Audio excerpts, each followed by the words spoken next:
Alright, coming to the second video of respiratory medicine. PCP, Pneumocystis carinii pneumonia. Well, the organism Pneumocystis carinii is now referred to as Pneumocystis girovechi. The term Pneumocystis carinii is still in common use. Girovechi, it's a unicellular eukaryote, generally classified as a fungus, but some authors consider it as a protozoa. PCP is the most common opportunistic infection in AIDS. That's why it's more known for. All patients with a CD4 count less than 200 should receive PCP prophylaxis. So what are the features you see? Dyspnea, dry cough, fever, very few chest signs, and extrapulmonary manifestations are rare, like hepatosplenomegaly, lymphadenopathy, choroid lesions. An investigation chest X-ray typically shows bilateral interstitial pulmonary infiltrates can present, and with other chest X-ray findings like lower consolidation or even normal chest X-ray.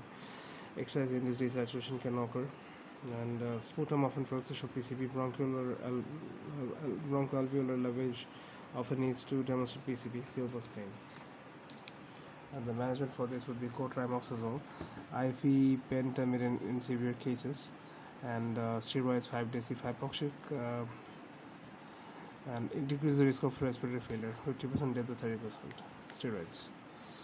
Another topic important is Legionella pneumonia. Okay, so Legionella pneumonia or Legionnaire's disease is caused by intracellular bacteria, Legionella pneumonia, pneumophilia, gram-negative bacilli. It typically colonizes water tanks or air conditioning system, showers, or foreign holidays. This can be the hints. And it's a gram-negative bacilli basically, and person-to-person transmission is not seen. Basically, you see flu-like symptoms. 50% case have GI symptoms such as nausea, vomiting, diarrhea, abdominal pain, and hyponatremia is a clue for Legionella. Dry cough, lymphopenia may be seen, deranged LFT, hematuria occurs, and occasional renal failure. Diagnosis is urinary antigen, so which is something to look out for. And management can be erythromycin. Legionella is suggested if 3 of the following 4 features are present. Prodromal viral-like illness, flu-like symptoms, dry cough, confusion or diarrhea, lymphopenia without marked leukocytosis, and hyponatremia. So hyponatremia is a very important clue for the diagnosis of Legionella pneumonia, and then also air conditioning system, shower, foreign holidays. This can also be there. And the actual organism that causes infective exacerbation of COPD can be Haemophilus influenza, Streptococcus pneumonia, Moraxella catarrhalis. These 3 can be there. Infective exacerbation of COPD. Haemophilus influenza, Streptococcus pneumonia, Moraxella catarrhalis.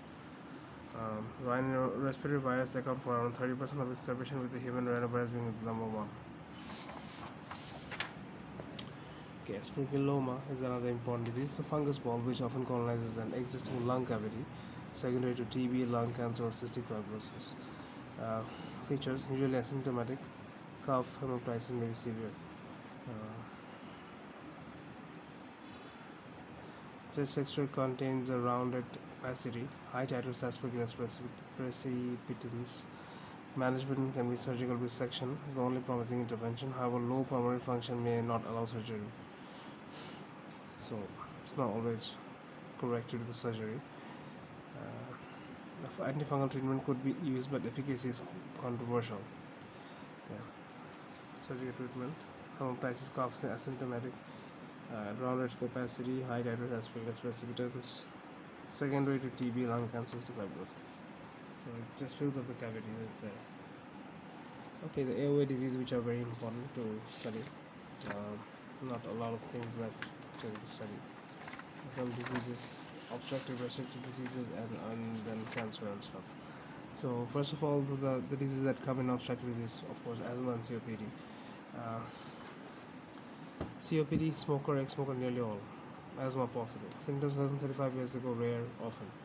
Chronic productive cough, common, uncommon. Breathlessness, persistent, progressive, variable. Nocturnal symptoms, uncommon, common. Diurnal day-to-day variability, uncommon, and is common. COPD. Okay.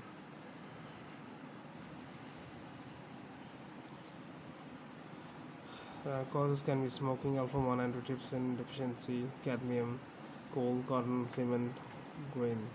All these can be causes of COPD. So you have to remember the C's are there: cadmium, coal, cotton, cement, grain. All these things are causes of COPD.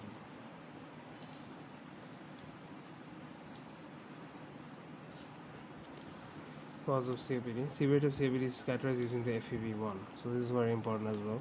So one stage one it's mild, more than 80% is FEV1, and post-bronchial FEV1 by FVC ratio is less than 0.7, and moderate is 50 to 80%, severe is 30 to 49, very severe less than 30. So this is during a spirometry test. And consider a diagnosis of COPD in patients over 35 years of age who are smokers or ex-smokers and have symptoms such as exertional breathlessness, chronic cough, regular sputum production. The following investigations are recommended in patients with suspected COPD. To demonstrate airflow obstruction, post-bronchodilator spirometry, FEV1 by FVC ratio less than 70%. Chest X-ray, you'll see hyperinflation, bulla, flat hemidiaphragm. It's important to exclude lung cancer. Full blood count excludes secondary polycythemia, BMI calculation. Well, FEV1 is used for assessment of severity, not for diagnosis. So you just see the severity. Measuring peak expiratory flow is of limited use in COPD, and it may underestimate the degree of airflow obstruction. Chronic management. Smoking cessation advice and therapy could be offered.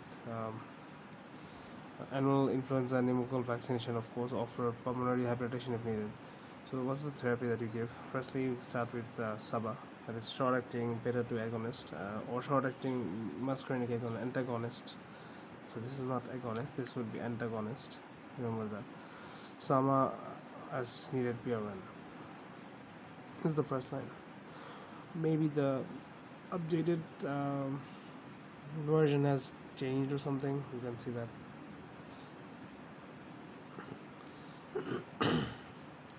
For patients who remain breathless or have exacerbations despite using short-acting bronchodilators,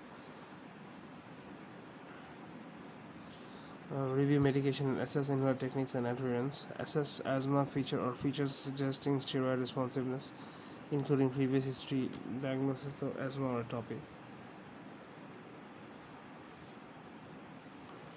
For patients who remain breathless or have exacerbations despite using short-acting bronchodilators, review medication, assess asthma features, which include previous diagnosis of asthma or atopy, high blood eosinophil count, variation in FEV1 over time, diurnal variation, peaks expiratory flow. Minimize the number of inhalers and the number of different type of inhaler by each person as far as possible. And you can follow this chart that is there.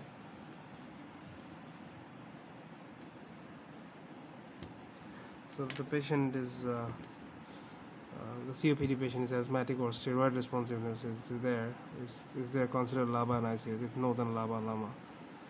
And then 1 severe 2 moderate exacerbations per year. That's when LABA LAMA and ICS. Day-to-day symptoms, 3 months trial of LABA LAMA ICS. So that's what you do. And then oral therapy of theophylline can be given as well. NICE only recommends theophylline after trials of short and long-acting bronchodilators, or 2 if cannot use the inhaled therapy. The dose should be reduced with macrolide or fluoroquinolone antibiotics are co-prescribed. So this has to be reduced if these are also co-prescribed. Oral corticosteroid, long-term use of steroid in COPD is not normally recommended. Advanced COPD may need long-term steroids when these cannot be withdrawn following an exacerbation. In these cases, the dose of oral corticosteroid should be kept as low as possible. Monitor for osteoporosis, give prophylaxis without monitoring for more than 65 years. And mucolytics should be considered in patients with chronic productive cough and continued if symptoms improve, but not give routinely if to prevent exacerbations.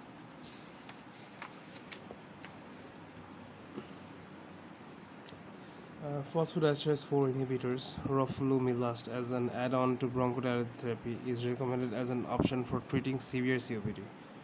Severe COPD can give this. FEV1 less than 50 or more than 2 exacerbations per year, despite inhaled treatment. Roflumilast, phosphodiesterase 4 inhibitor. Complications of COPD: emphysema, pulmonary hypertension, cor pulmonale. Emphysema is an irreversible degenerative condition. Increased residual volume, total lung capacity increased, giving typical obstructive pathology, flattening of hemidiaphragm, lung volumes increase, enlarged pulmonary arteries, the pulmonary artery, attenuation of vessel, diffuse hyperlucency. The types can be emphysema types are panacinar, as in panlobular. Entire respiratory acinus from respiratory bronchial to alveoli is expanded, more in lower lobes. Centroacinar, centrilobular, respiratory bronchial proximal central part is expanded. So it's proximal, that is panacinar is the distal part. The distal acinus or alveoli are unchanged in upper lobes. Central upper, lower distal. A paraseptal emphysema involves the alveolar ducts and the sacs of the lung periphery. It may be an incidental finding in young adults and may be associated with spontaneous pneumothorax. It may also be seen in older patients with centrilobular emphysema. Both centrilobular and paraseptal emphysema may progress to bullous emphysema. Emphysematous bulla is defined as at least 1 centimeter in diameter and with a wall less than 1 millimeter thick. Bulla are thought to arise by air trapping in emphysematous space, causing local expansion.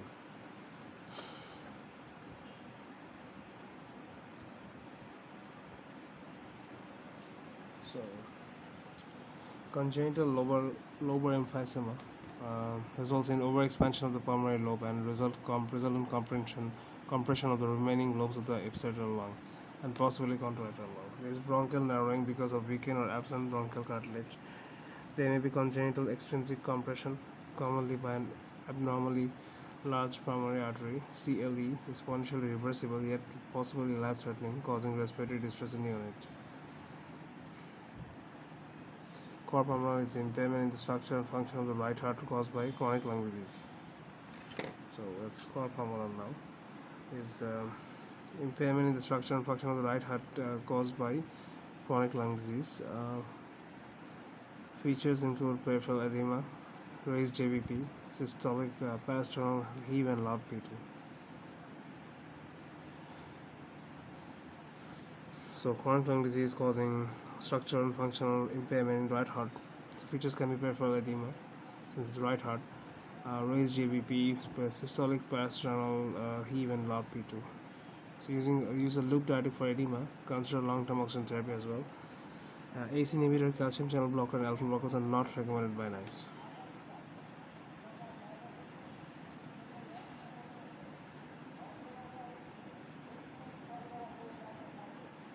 Prognosis factors which may improve survival in patients with stable COPD. Smoking cessation, the single most intervention in patients who are still smoking. Long-term oxygen therapy in patients who fit criteria. Lung volume reduction surgery in selected patients. Following factors are used in the assessment of prognosis. So the prognosis in this is in COPD. Smoking cessation or long-term oxygen therapy, lung volume reduction surgery can improve prognosis. And these are the factors used in the assessment of prognosis. This can be number 1, FEV1, smoking status, breathlessness, chronic hypoxia or cropamolol, severity and frequency of exacerbations, hospital admission, low BMI, TLCO, LTOT, home ventilation, comorbidity, frailty, excess capacity, for example, 6-minute walk test. All these are used for prognosis. Talking about long-term oxygen therapy. Patients who meet criteria for LTOT, you should use at least oxygen for at least 15 hours a day. If they smoke or live with a smoker, should be offered smoking cessation advice and treatment. Do not offer long-term oxygen therapy to people who continue to smoke, despite being offered smoking cessation advice and treatment. Assessment for LTOT is given by measuring ABG on 2 occasions at least 3 weeks apart in patients with stable COPD on optimal management.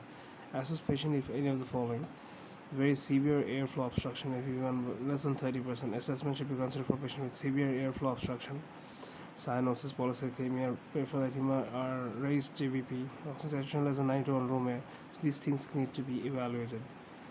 Benefits of long-term oxygen therapy is decreased secondary polycythemia, decreased sympathetic activity, decreased cardiac arrhythmia, improved sleep quality. Consider LTOT to patients who do not smoke with a POT of PO2, not pH, PO2 of less than 7.3 or 54, or those with PO2 of 7.3 to 8 with one of the following, like secondary polycythemia, peripheral edema, pulmonary hypertension. One of these three plus PO2 less 54 to 60. Ambulatory oxygen therapy can be considered in COPD with exercise desaturation for those who show improvement in exercise capacity with oxygen. Do not offer ambulatory oxygen to manage breathlessness in COPD with mild or no hypoxemia at rest.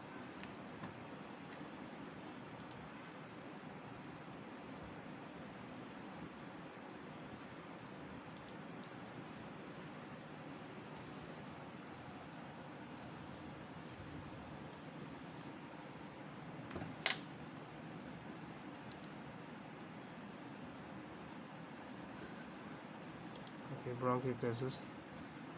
Bronchiectasis is basically permanent dilatation of airways, secondary to chronic infection or inflammation. Permanent dilatation of airways, secondary to chronic inflammation or infection.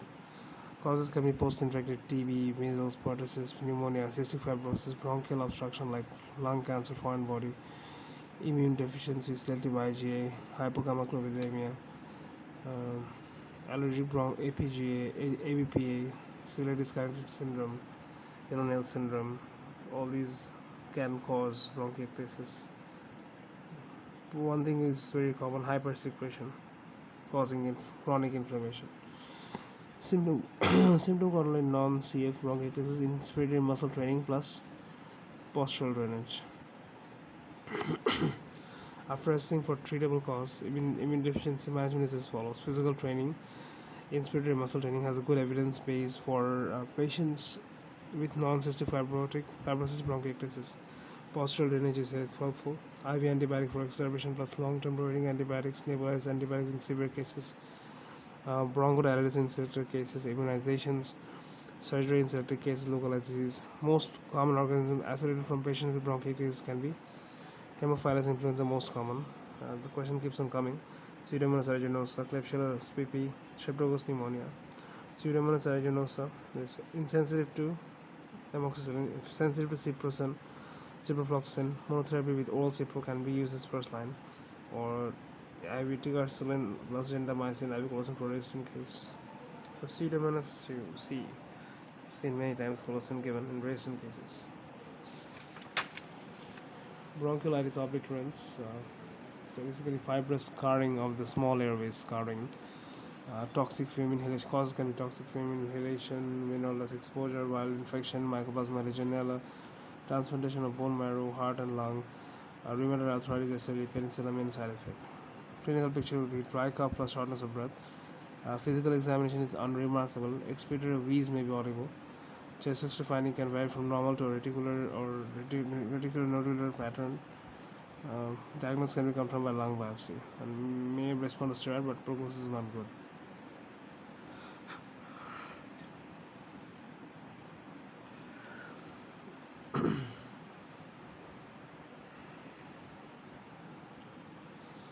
Moving to bronchial asthma, very important topic.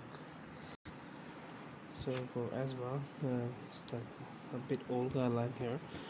Are not the easiest to follow, while BTS and sign more practical. The following can cause asthma: isocyanate, platinum salt, soldering flux resin, glutaraldehyde, flour, epoxy resin, proteolytic enzymes. All these. Diagnosis of asthma: Pheno test, positive result, more than 40 parts per billion. Spirometry, FEV1 by FVC ratio of less than 70%. And then bronchodilator reversibility test, that is improvement in FEV1 of more than 12%, volume mass more than 200 ml, and the peak flow variability more than 20%. Direct bronchial challenge test with methacholine, PCO2 less than 8. Be aware that a person's current stating smokers can decrease phenol level, both acute and cumulatively. However, a high level remains useful in supportive diagnosis of asthma. PC20, not PCO2, PC20, provocative concentration of methacholine causing a 20% fall in FEV1. So low probability, intermediate, high probability for asthma. No typical features on initial structured clinical assessment. Symptoms suggestive of an alternative diagnosis have a low probability of asthma. Okay. Intermittent some, but not all, of the typical features of asthma on an initial structured clinical assessment. No response well to monitored initiation of treatment. High probability recurrent symptoms, wheeze heard by a healthcare professional, historical record of variable airflow obstruction, evidence of diurnal variability, history of atopy, no features to suggest an alternative diagnosis. So, all these things are very important for the diagnosis of asthma.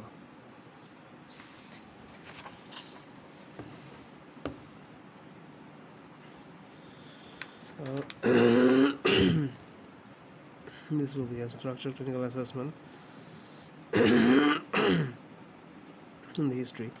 Recurrent episode of symptoms, symptom variability, absence of symptom, alternative diagnosis, recorded observation of wheeze, personal history of atopy, historical record of variable PEA for FV1, high probability of asthma, suspected asthma, initiation of treatment, assess response objectively, good response asthma, so adjust maintenance dose, provide self-management advice. Poor response, intermediate probability of asthma, and test for airway obstructions, parametric bronchodilator, reversibility, test for variability, then other significant inflammation or atopy, all these things can be done. Low possibility of asthma, investigate and other diagnosis. So this is a step up way for asthma treatment. Management, assess symptoms, measure lung function, check inhaler technique adherence, move up and down the ladder as required, move up to improve symptoms, move down to find and maintain lowest controlling therapy. Consider moving up if using short-acting beta agonists more than 3 times per week. So when need a short-acting beta agonist, normal lung function, short-lived wheeze. Then next step is low dose inhaled corticosteroid. Symptoms more than 3 times a week you give this. Waking up at night with shortness of breath, ICS. Initial add-on preventer, liquidin receptor antagonist, LTRA. Review response in 4 to 8 weeks. And additional add-on therapy, long-acting beta agonist combined with ICS. Review needed, LTRA. Maintenance and reliable therapy, MART. Combined ICS and LABA in single inhaler. And ICS plus formoterol combined is used in maintenance and relief therapy. Increase ICS to moderate or high dose. Trial of long-acting muscarinic antagonist, LAMA or theophylline. So this can be the last portion. You can increase the dose of ICS. Theophylline is usually not used in asthma that much. And it's advised to interpret peak flow variability with caution due to poor sensitivity of the test, diurnal variation, highest minus lowest PEFR divided by highest PEFR into 100. Assessment should be made over 2 weeks. Greater than 20% diurnal variation is considered significant.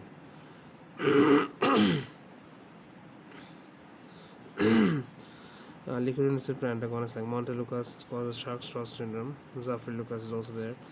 Have both anti-inflammatory and bronchodilator properties. Should be used when patients are poorly controlled on high dose ICS and LABA, particularly used in aspirin-induced asthma.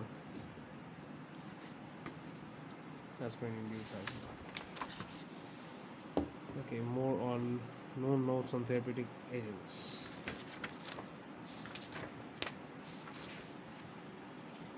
ICS. So steroids. It's more lipophilic and has a fluticasone is more lipophilic and has a longer duration of action than betlamethasone. And the propellant would be hydrofluoroalkane, now replacing CFC as the propellant of choice. Only half the usual dose needed with hydrofluoroalkane due to its small particle size. There's a propellant, and the LABA acts as bronchodilators but also inhibit mediator release from mast cells. Recent meta-analysis showed adding salmeterol improved symptoms compared to doubling the inhaled steroid dose. Patients with acute severe asthma are stratified into moderate, acute severe, life-threatening, and near-fatal. So 4 types of categories they are divided into. So first one is moderate, that is PEF more than 50. Most increased symptoms, no feature of acute severe. Acute severe is basically PEF 33 to 50, can't complete sentence, respiratory rate more than 25, heart rate more than 110. This is the one dangerous and the near fatal. Near fatal is like increased PCO2 or requiring mechanical ventilation, raised inflation pressure, and life threatening is the one we are mostly seeing in the GHDUs or ICUs. Severe asthma plus one of the following: PEF less than 33, SpO2 less than 92, PO2 less than 8, normal carbon dioxide. Um, okay, silent chest, cyanosis, poor respiratory effort, less BP, arrhythmia, altered consciousness. Uh,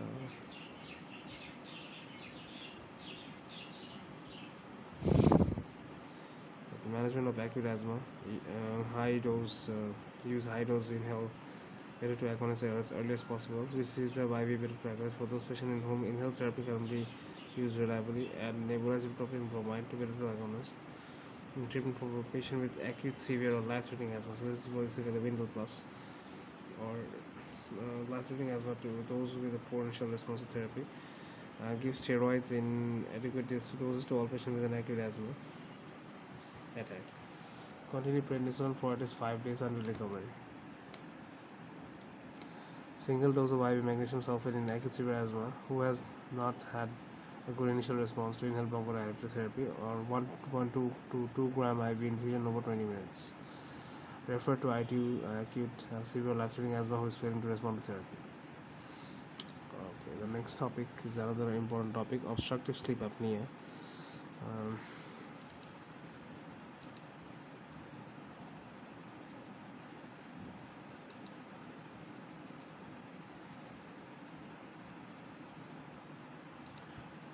Obstructive sleep apnea is this will be reviewed again, so we have to check on that.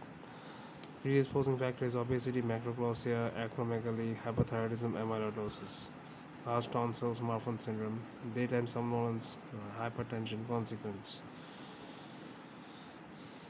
Marfan syndrome, microglossia, hypochromegaly. You have to remember all these things. Assessment: detailed history and risk factors inquiry.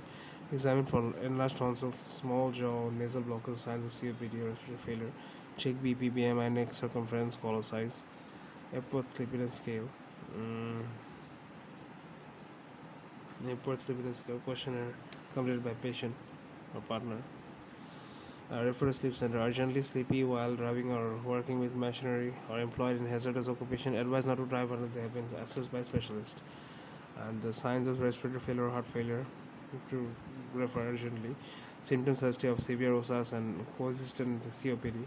Routinely, symptoms suggestive of OSAS and or an accompanying Epworth sleepiness questionnaire of more than 10.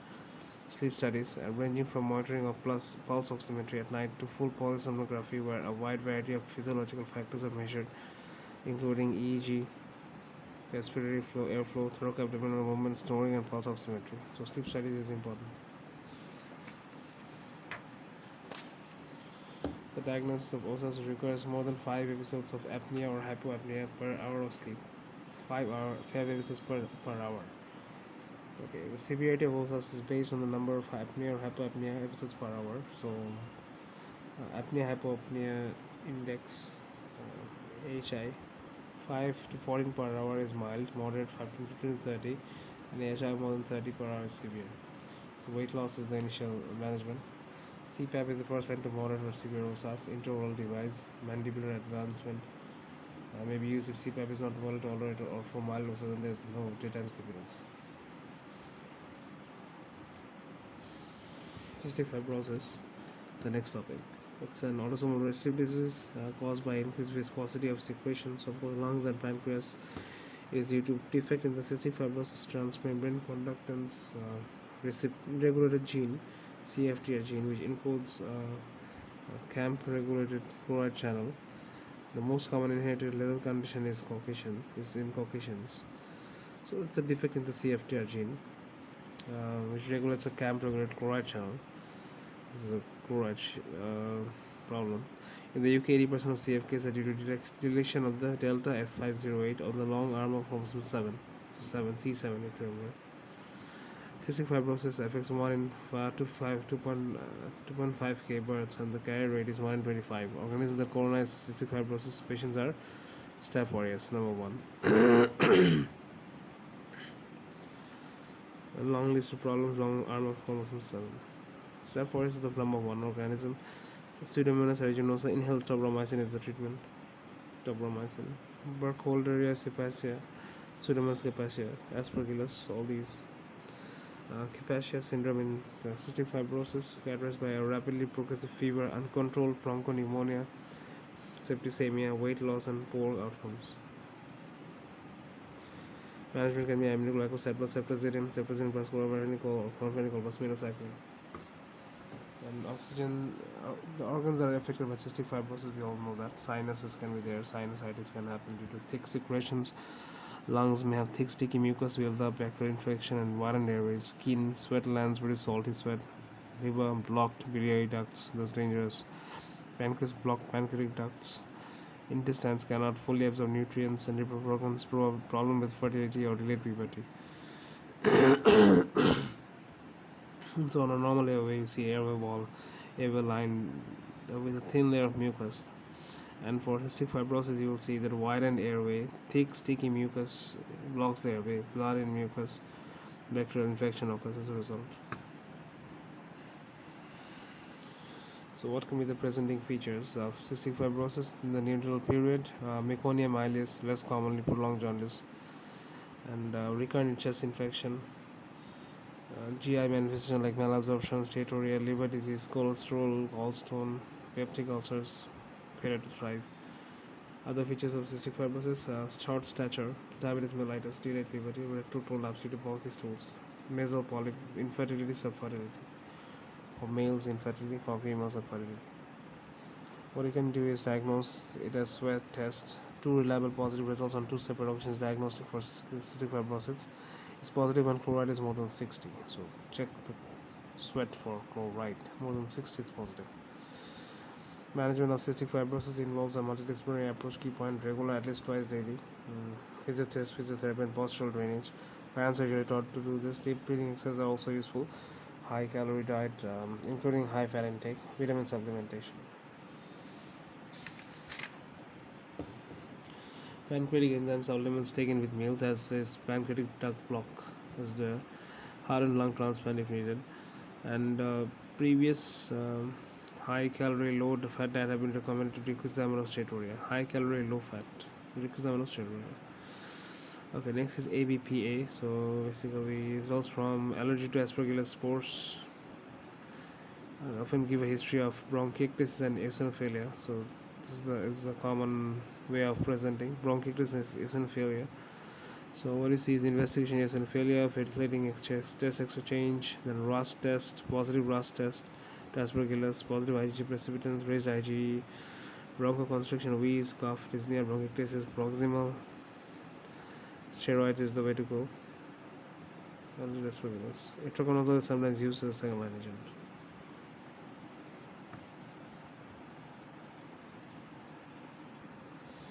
Okay, moving to the next part is interstitial lung disease.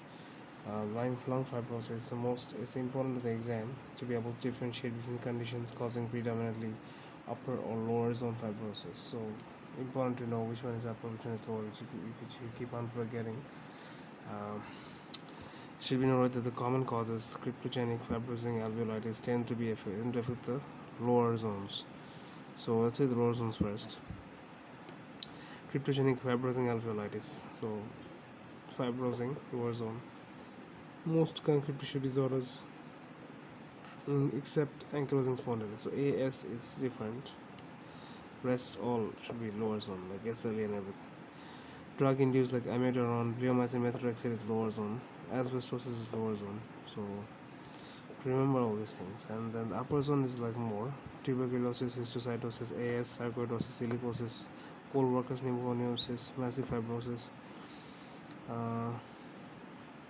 extrinsic allergic alveolitis, EAA is also upper zone. So not necessarily all fibrosis is going to lower zone. Okay. So these causes are very important. Now comes interstitial lung disease. There were numerous types of the ILD are known cause like drug cause, connective tissue disease, and idiopathic interstitial pneumonia are more common. Granulomatosis like sarcoidosis, histiocytosis, and others. So idiopathic pulmonary fibrosis is there. Idiopathic interstitial pneumonia is there as well. So many types are there. So IIP classification can help in predicting disease behavior, which is important prognosis and management. First one that you see is idiopathic pulmonary fibrosis. You don't need to know in total details, but some points need to be remembered. Okay. Idiopathic pulmonary fibrosis, as the name says, idiopathic, you don't know the cause of it. Usually interstitial pneumonia. Usually there is a progressive decline. Some patients may develop exacerbations and new ground glass on HSCT. Median survival is, so you see in HSCT is ground glass opacity. Median survival is 3 years, may vary from few months to minimum symptoms of years. Non-specific interstitial pneumonia affects female of young age, often associated with connective tissue disease, certain drugs, chronic hypersensitivity, pneumonitis, or HIV infection. Prognosis is slightly better than IPF. 5-year mortality is less than 15%. Acute interstitial pneumonia, often preceded by a viral upper respiratory tract infection, severe shortness of breath, widespread pneumonic consolidation, diffuse alveolar damage, and biopsy. Prognosis often poor. Then comes cryptogenic organizing pneumonia bronchiolitis, or BOOP. Presents clinically and radiologically as pneumonia, marked increased ESR. Bronchiolitis obliterans, finger clubbing absent, biopsy, fluid proliferation of immature collagen, Mason bodies, and fibrous tissues, responsible to steroids. So remember this thing, this one is important. Okay. Lymphocytic interstitial pneumonia, female more than male, slow onset over years, possible response to steroid. Desquamative interstitial pneumonia, deep, more common in male and smokers. Gradual shortness of breath. Sorry for that. Okay, gradual shortness of breath, clubbing in 50%. Biopsy will show increased macrophage in alveolar space. Prognosis is normally good. Then bronchiolitis, interstitial lung disease, improve with smoking cessation. Have to have some idea about all of them. That will be better for you.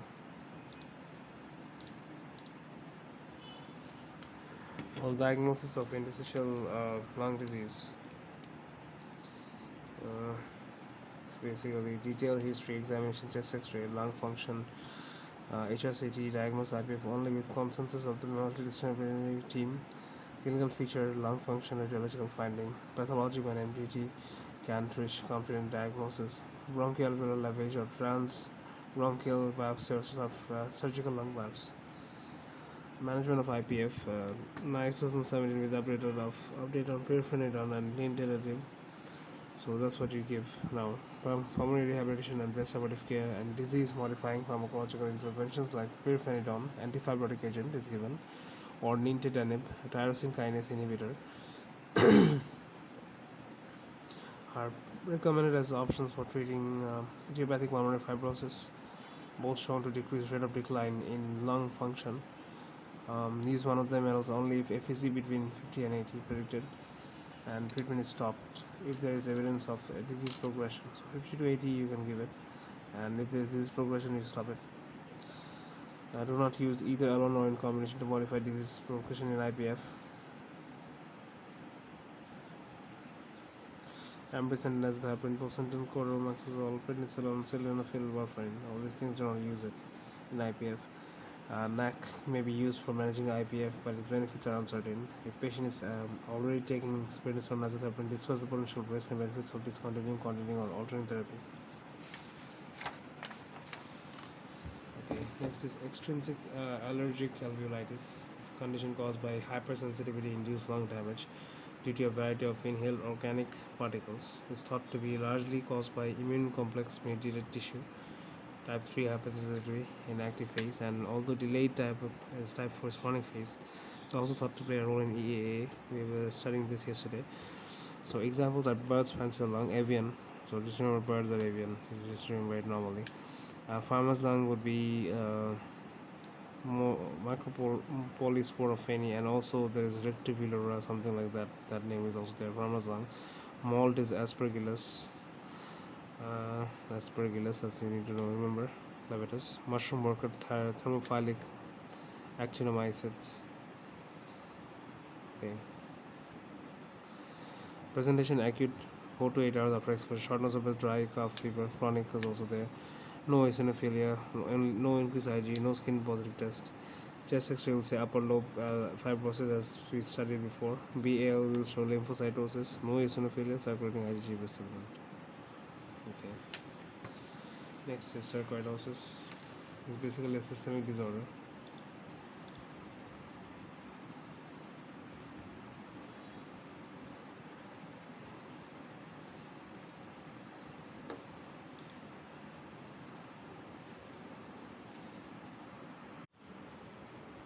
Okay, regarding sarcoidosis, it's a multi-system disorder of unknown etiology characterized by non-caseating granulomas. It's more common in young adults and in people of African descent. Uh, Sarcoidosis remits without treatment in most people within 2 to 5 years. 25% people will develop residual fibrosis in the lungs or elsewhere. Disease-related mortality is 5%, and most common cause of death being from lung, cardiac, and neurological disease. So this can be the main reasons. There is no one diagnostic test for sarcoidosis, and hence diagnosis is still largely clinical. ACE levels has a sensitivity of 60%, specificity of 70%, and are therefore not reliable in diagnosis of sarcoidosis, although they may have a role in monitoring disease activity. So it can check disease activity. Routine blood may show hypercalcemia and a raised ESR. So ESR and calcium might be raised. Spirometry may show a restrictive defect, tissue biopsy, non-caseating granuloma, as we know. Gallium 7 scan not used routinely. K-vein scan test, where part of the spleen from a patient with known sarcoidosis is injected under the skin, is no longer performed, so no need to know. Prognostic features: poor prognosis, insidious onset, symptoms more than 6 months. Absence of erythema nodosum is poor prognosis. Extrapulmonary manifestation like lupus nephritis and splenomegaly. Chest X-ray stage 3 to 4 in black people. Erythema nodosum is associated with good prognosis sarcoidosis. Another thing is called Mrcp syndrome. It's a chronic condition characterized by the abnormal enlargement of the parietal, lacrimal, and salivary gland. The tonsils of the other glands in the soft tissue of the face and neck may also be involved. It may be associated with sarcoidosis. Alright, so indications for steroids. So when do we give steroids in sarcoidosis? Hypercalcemia, worsening lung function, heart or neuro involvement, eye, bilateral posterior uveitis is common eye manifestation. This is when you give steroids. Lung transplantation should be considered in end-stage pulmonary sarcoidosis. There's some evidence to support the use of methotrexate as a steroid-sparing agent, and this is recommended as an immunosuppressant for pulmonary sarcoidosis. Recent observational studies show off-label use of infliximab could be beneficial in refractory pulmonary sarcoidosis, with some evidence also showing some benefit in extrapulmonary sarcoidosis. Since these are observational studies, NICE would not recommend this as a guidance, but has summarized the evidence to support decision making on the use of an unlicensed or off-label medicine. Lofgren syndrome is basically an acute form of sarcoidosis characterized by bilateral highland lymphadenopathy, erythema nodosum, fever, and polyarthralgia. It typically occurs in young females and carries an excellent prognosis. Clinical chest X-ray shadowing and blood eosinophilia. Transient X-ray shadowing and blood eosinophilia is there, and thought to be due to parasites Ascaris lumbocoides causing an alveolar reaction can be there. Eosinophilia ascarisis presents with a fever, cough, and night sweats, which often last for less than 2 weeks. Generally self-limiting disease. So this is Lofgren syndrome, acute sarcoidosis. Okay, pulmonary cancers. It's like not a lot of things to study here. So pulmonary cancers, first one is asbestosis. We know that it causes lower lobe fibrosis. So severe asbestosis is related to the length of exposure. This is in contrast to mesothelioma, which even very limited exposure can cause disease. The latent period is typically 15 to 30 years. And asbestosis typically causes lower lobe fibrosis. As with other forms of lung fibrosis, the most common symptoms are shortness of breath and reduced exercise tolerance. Crockett or late blue asbestosis is the most dangerous form. And features can be progressive shortness of breath, chest pain, chest pain, and pleural effusion. Shortness of breath, chest pain, and pleural effusion. Mesothelioma. Smoking does not increase the risk of mesothelioma, and exposure to radiation increases the risk. Okay. Other features can be pleural thickening in a similar pattern to that seen following an empyema or hemothorax. The underlying pathophysiology is not fully understood. Pleural plaques also seen, not pre-malignant. They are the most common form of asbestos-related lung disease and generally occur after a latent period of 20 to 40 years. Not pre-malignant. Mesothelioma. Diagnosis offers CT with contrast, optimized for pleural evaluation. Immunohistochemistry is recommended for the differential diagnosis in both biopsy and cytology type specimens. Do not rely on cytology alone to make a diagnosis unless biopsy is not possible. Management options are usually offered palliative chemotherapy, and so this is for mesothelioma. It's offered palliative chemotherapy. Is also a very limited role of surgery and radiotherapy. Unfortunately, the prognosis is very poor, and with a median survival of 8 to 14 months. Okay. Lung exposure. Asbestos exposure is a risk factor for lung cancer and also have a synergistic effect with cigarette smoke. Okay. Now coming to the more common ones, lung cancers. Typically, smoking will increase the risk of lung cancer by a factor of 10, and they're not related as coal dust. Other factors, asbestos increase the risk of lung cancer by a factor of 5. Arsenic, radon, nickel, chromate, aromatic, hydrocarbon, cryptogenic, fibrosing alveolitis. So smoking plus asbestos are synergistic. Smoker with asbestos exposure has a 10 into 5, 50 times more high risk. Up to 15% of lung cancer in patients who do not smoke are thought to be caused by passive smoking. Okay, refer urgently patients for an appointment within 2 weeks. And chest X-ray findings that suggest lung cancer or mesothelioma. More than 40-year-old unexplained hemoptysis. For chest X-ray within 2 weeks.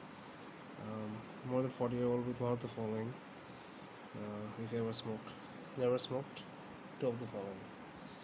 Cough, fatigue, shortness of breath, chest pain, weight loss, appetite loss. Okay, type of lung cancer can be squamous cell carcinoma. This is the most important. This is SL squamous cell carcinoma 35%, adenocarcinoma 30%, small cell carcinoma 15%, large cell 10%. Squamous is the most common in the UK, and adenocarcinoma is most common in the US. So other tumors are alveolar cell carcinoma, bronchial adenoma, mostly carcinoid, not related to smoking. So this is not related to smoking. Alveolar cell carcinoma. Okay, coming to small cell carcinoma, very important one. Has some ectopic productions, less common than non-small cell carcinoma but more aggressive. Small but aggressive. Okay. Features are usually central, arise from the APUD cell, amine precursor uptake decarboxylase, ADH causing ectopic ADH causing hyponatremia, I think. Yeah, ACTH causing Cushing syndrome. ACTH secretion can cause bilateral adrenal hyperplasia. The high levels of cortisol can lead to hypokalemic alkalosis, Lambert-Eaton syndrome. Antibodies to voltage-gated calcium channels causing myasthenic-like syndrome. Okay, and management usually metastatic disease by time of diagnosis. Chemoradiotherapy are for limited non-metastatic SCLC. Chemotherapy for advanced disease may be followed by radiotherapy partial response. Radiotherapy if unfit for concurrent chemoradiotherapy but who respond to chemotherapy. Surgery should only be considered in early stage.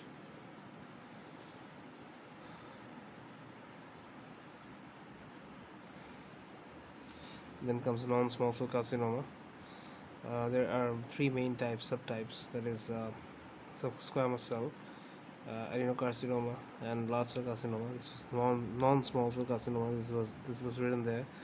So squamous cell carcinoma is basically typically central as well, associated with ectopic PTH secretion. So does hypercalcemia.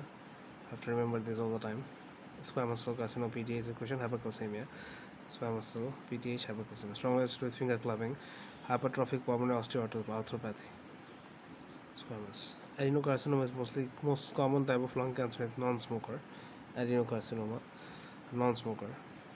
Although most patients who develop lung adenocarcinoma are smokers, typically located in the lung periphery. So smoker periphery, and the squamous cell is central PTH secretion, HPOA, and finger clubbing.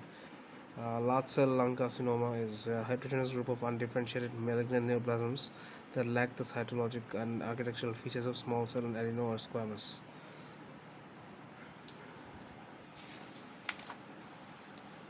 Investigations. Central primary tumor offer fiber optic bronchoscopy to patients with central lesions on CT. So which had central lesions? Squamous cell carcinoma and small cell carcinoma.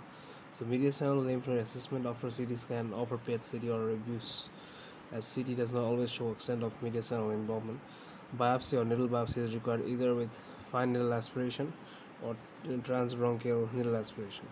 Management: surgery is the mainstay treatment, and depending on the tumor size, whether lobectomy or more extensive surgery, only 20% suitable for surgery.